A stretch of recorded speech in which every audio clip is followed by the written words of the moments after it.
Hello students, asymptote में आज हम कुछ एग्जांपल्स करेंगे। पिछले लेक्चर में मैंने इसका एक डेरिवेशन करवाया कि कोई भी कर्व दे रखा है हमें algebraic curve in x y में, और उस कर्व को इन्फिनिटी पे टच करने वाली कोई लाइन होगी, वो क्या कहलाती है, उसकी एसिम्प्टोट। तो उसकी कितनी लाइन होंगी और वो क्या क्या होंगी वो हम फाइंड करेंगे। तो देखो एग्जाम्पल हमें गिवन है y cube minus x square y cube minus x square y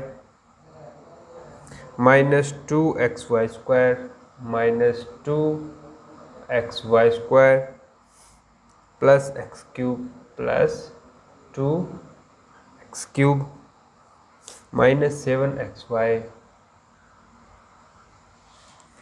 और प्लस 3y स्क्वायर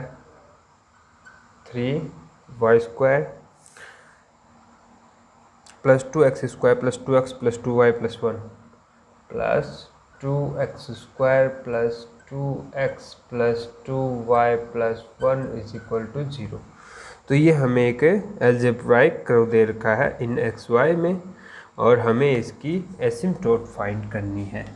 ठीक है, तो देखो एसिम्प्टोट फाइंड करने के लिए हम सबसे पहले हाईएस्ट पावर जो दे रखी है हमें हमारे पोलिनोमियल या फिर हमारे वेरिएबल्स की, जैसे यहाँ पे y की पावर 3 3 पावर, यहाँ पे y की 1 और x की 2 यानी कि टोटल हो गई 3, और यहाँ पे x की 1 y की 2 यानी टोटल हो गई 3, और यहाँ पे x की 3।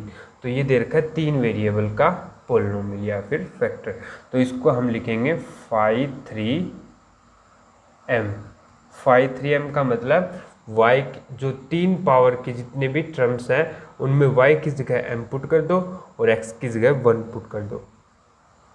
तो यह आ गया हमारा m क्यूब और माइनस m और माइनस 2m स्क्वायर प्लस 2, ये आ गया। सिमिलरली हम क्या निकालेंगे, phi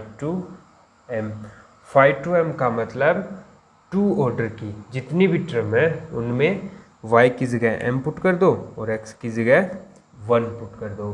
तो ये देखो x की पावर 1 y की पावर 1 होगी टोटल 2, y की पावर 2 और x की पावर 2। तो ये 3 टर्म जो है वो 2 पावर की है। तो यहाँ पे देखो यहाँ रखेंगे हम -7 x की जगह 1 और y की जगह m और प्लस 3m स्क्वायर और प्लस 2। सिमिलरली हम निकालेंगे 1m। तो ये देखो ये रहा, इसमें रखेंगे हम 2 + 2m। तो हमें इतनी ही नीड होगी मोस्टली। तो सबसे पहले एसिम्प्टोट जो होगी हमारी वो किस फॉर्म की होगी, y = mx + c।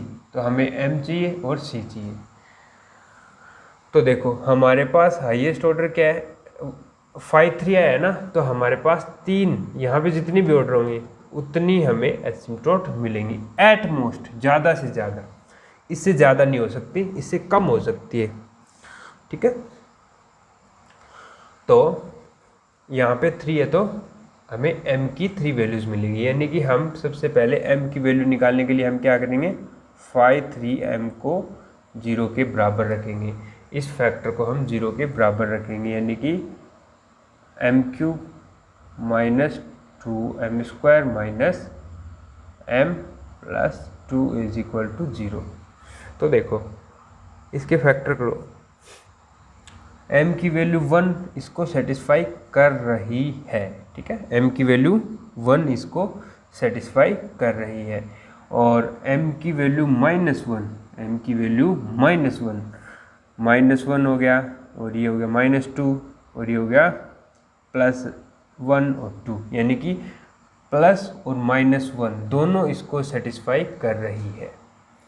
तो इसमें से m² -1 फैक्टर कॉमन आ जाएगा, यानी कि m = 1 भी इसका रूट है और m = -1 भी इसका रूट है। यहाँ से क्या आ गया, m -1 फैक्टर आ गया, यहाँ से आ गया m + 1 factor. It means m² -1 इसका एक फैक्टर होगा, तो वो इसमें से अलग निकाल लो। तो देखो यहाँ पे हम m² इसमें से कॉमन लेना चाहें तो क्या आएगा, एम स्क्वायर कॉमन आ गया, यहाँ बचेगा एम माइनस टू, और यहाँ पे -1 अगर कॉमन ले तो क्या आएगा, एम माइनस टू बराबर 0। It means M minus two common आ गया, और यहाँ बचा M square minus 1 is equal to 0। तो यहाँ से आ गया m बराबर 2, और यहाँ से आ गया m बराबर ±1। तो हमारे पास m की वैल्यूज जो है वो 3 वैल्यूज आ गई है, क्या, 2, 1 और -1। अब हर एक m के रिस्पेक्ट में हमें एक c चाहिए, ठीक है, क्या, हर एक m के रिस्पेक्ट में हमें एक c चाहिए। तो c का फॉर्मूला हमने क्या ड्राइव किया था, c is equal to 5/2m minus और डिवाइड में 5/3 का derivative with respect to m, ठीक है। अगर ये वैल्यू हम निकाल लेंगे तो हर एक m के करस्पॉन्डिंग तो हमारा काम बन जाएगा। तो सबसे पहले देखो 5/3-cm है, यानी कि इसका डेरिवेटिव करो 5/3-m, तो इसका जब डेरिवेटिव करेंगे तो 3m² और -4m और -1 ये आ गया है ना, वो इसमें पुट कर दो। तो पहले 5/2 ये रहा, नेगेटिव है तो नेगेटिव इसको मल्टीप्लाई करवा दो, यानी कि 7m माइनस 3m² -2 और डिवाइड में 5/3, इसका डेरिवेटिव ये आ चुका है अपने पास, यानी कि 3m² -4m -1 ये आ चुके हैं। अब हमें c यानी कि इस c की वैल्यू चाहिए एट 2, c की वैल्यू चाहिए एट 1 और c की वैल्यू चाहिए एट -1। तो सबसे पहले c की वैल्यू एट 2 निकाल लो, तो m की वैल्यू 2 पुट कर दो, यानी कि 7 × 2 -3 × 4 -2 और डिवाइड में 3 × 4 -4 × 2 और -1, 14 -12 और -2 कितना हो गया, 14 -12, 2 और 2 -2 0, और नीचे भी 0 नहीं आना चाहिए, ध्यान रखो। तो 12 और ये 8 और 1 नहीं 3 आ गया नीचे, है ना, तो ये आ गया, हमारी वैल्यू आ गई 0 कुल मिला के। और c की वैल्यू एट 1 वो क्या होगी हमारी, यहाँ पे m की वैल्यू 1 रख दो, 7 -3 -2 डिवाइड बाय 3 -4 -1। तो देखो 7 में से 5 गया 2, और नीचे देखो 3 में से 5 गया -2, तो 2/-2 यानी कि -1 आ गई।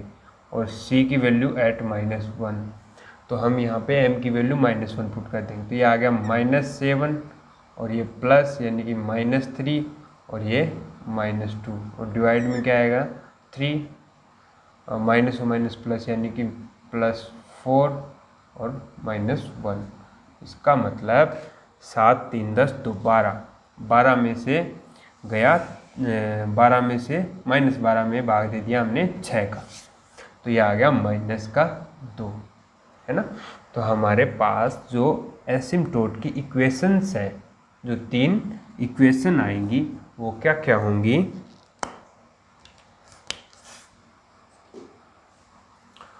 पहली होगी y = mx 2 के रिस्पेक्ट में 2m 2 के रिस्पेक्ट में c2 हमारा 0, तो पहली होगी, सॉरी m की वैल्यू 2 थी, x आएगा यहाँ पे, ठीक है, 2x पहली आ गई। दूसरी क्या है, y = m की वैल्यू क्या रखनी है हमें 1, m की वैल्यू 1 रखी तो x, और 1 के रिस्पेक्ट में c की वैल्यू क्या है -1 दूसरी। तीसरी क्या आएगी, y = -m x और c की वैल्यू क्या है -2, ये आ गई तीसरी। तो 3 एसिम्प्टोट हमारे पास आ चुकी है। अभी देखो इसका कर्व हम ड्रॉ नहीं कर सकते, लेकिन इसकी एसिम्प्टोट हमें गिवन है, एसिम्प्टोट हम निकाल सकते हैं। क्या, y = 2x, हाँ सिमिलर ऐसे कोई लाइन होगी पहली, यानी कि इस लाइन के कहीं ना कहीं हमारा कर्व वो इन्फिनिटी पे जाके टच होगा, ऐसे सिमिलर टाइप ऐसे कुछ होगा, ठीक है, या फिर ऐसे हो सकता है, ऐसे हो सकता है, ऐसे हो सकता है, कहीं ना कहीं इन्फिनिटी पे जाके टच होगा इस लाइन को। दूसरी लाइन क्या है, y is equal to x minus one, यानी कि x की वैल्यू 1 होगी तो y की वैल्यू 0 होगी यहाँ पे, और y की वैल्यू -1 होगी ये वाली, तो इसकी वैल्यू 0 होगी।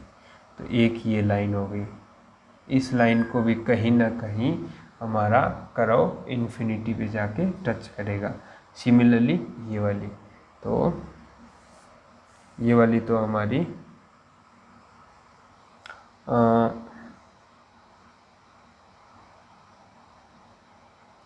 1 पे भी 0 और y की वैल्यू -, तो यहाँ से इसका आएगा आपका x की वैल्यू -2 रखें, x की वैल्यू -2 रखें तो 0 y की वैल्यू, और y की वैल्यू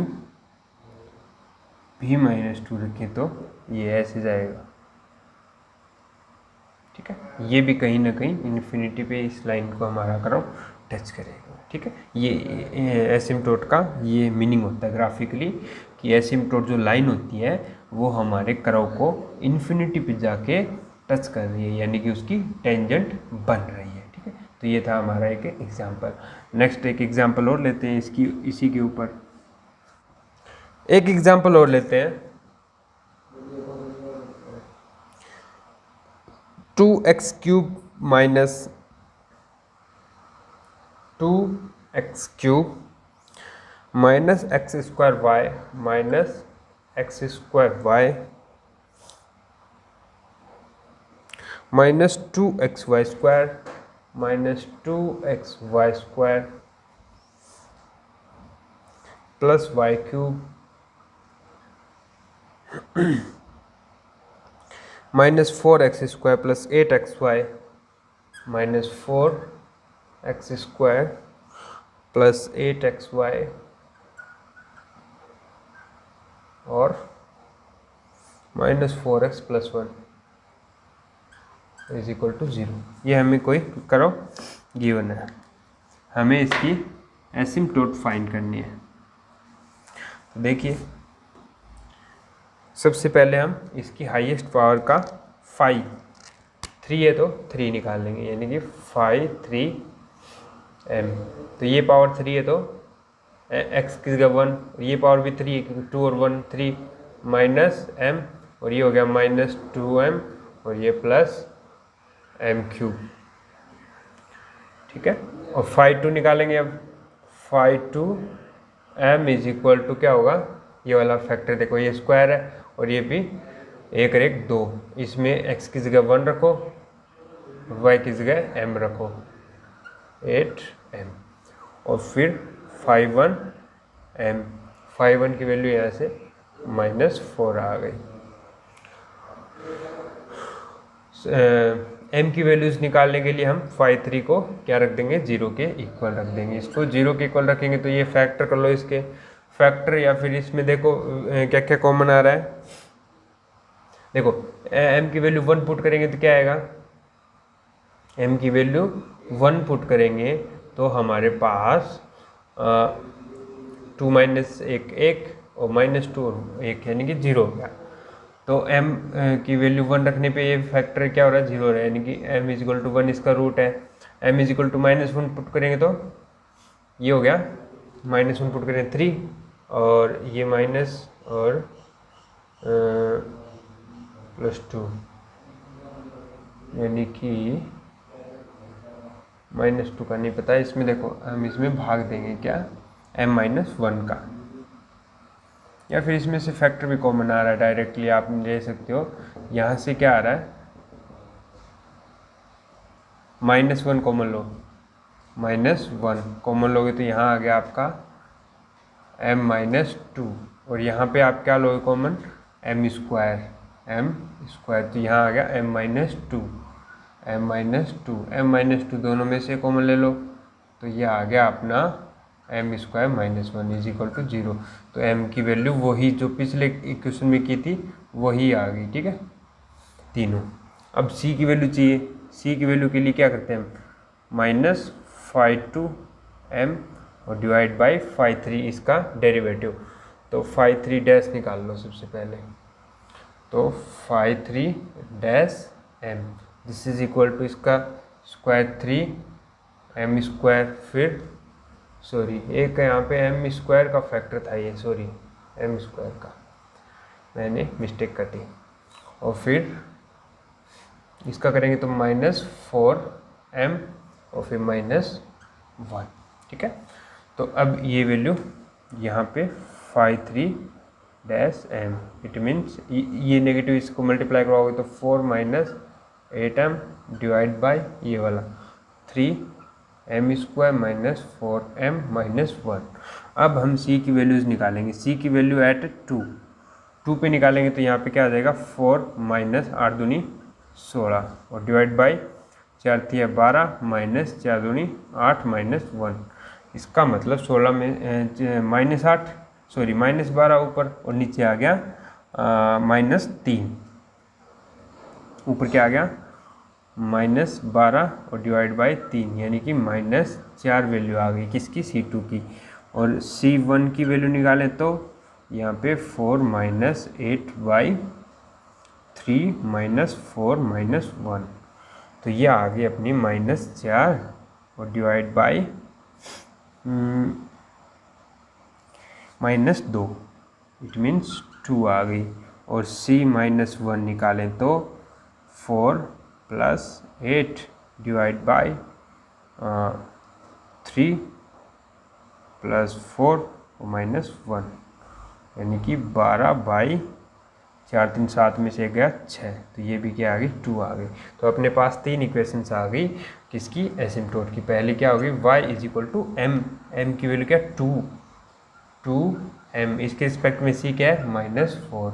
दूसरी y = 1 यानी कि m और 1 के रिस्पेक्ट में +2 और y = -m +2। ये तीनों की तीनों जो इक्वेशंस हैं वो क्या कहलाती है हमारी एसिम्प्टोट। किस करो की, इस वाले करो की। ये एटमोस्ट होती है, ठीक है, ध्यान रखना। ये ज़्यादा से ज़्यादा 3 एग्जिस्ट करती हैं, इससे कम भी हो सकती है। बाय द वे मान लो कहीं पे ऐसा केस बन जाता कि यहाँ पे ना ये वाला ले लेते हैं C1 की वैल्यू यहाँ पे 0 आ जाती है, ऊपर सॉरी ऊपर नॉन जीरो आती, नीचे 0 आ जाती, क्या नीचे 0 आ जाती, तो ये इन्फिनिटी बन जाता है। C क्या बन जाता है, इन्फिनिटी बन जाता है। तो इस केस में हमारी एसिम्प्टोट एग्जिस्ट नहीं करती, ठीक है। तो उस केस में फिर हमारी ये और ये 2 एसिम्प्टोट रहती, तो हमारी पॉसिबिलिटी बनती है कि एसिम्प्टोट है वो एट मोस्ट जितनी हायर डिग्री है 3 है तो 3 एग्जिस्ट करेंगे, ठीक है। तो आज के लिए इतना ही, थैंक यू। नेक्स्ट क्लास में हम कुछ और थिंग्स इसकी करेंगे।